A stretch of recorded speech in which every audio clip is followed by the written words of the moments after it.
Aux côtés de la voie ferrée, des logis, buvettes, des expositions des soudeurs, ce sont des habitations sorties des terres, presque dans l'illégal.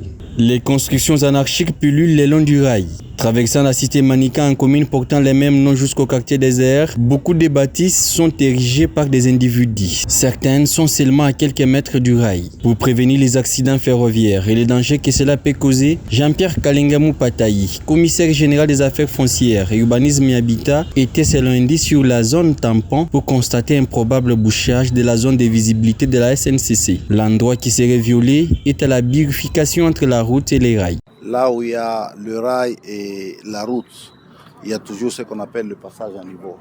Donc c'est question de voir comment dégager cette zone-là pour éviter qu'il y ait des accidents.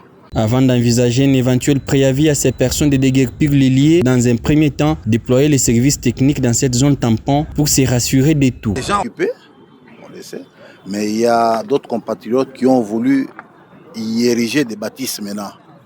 Là, ça devient des cas très spécifiques. Je me demande s'ils ont des titres ou pas.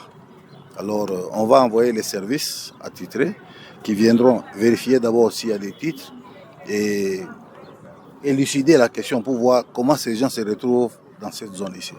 Jean-Pierre Kalingamou Patayi défend toute nouvelle construction à proximité d'une voie ferrée depuis son accession au commissariat général des affaires foncières, urbanisme et habitat.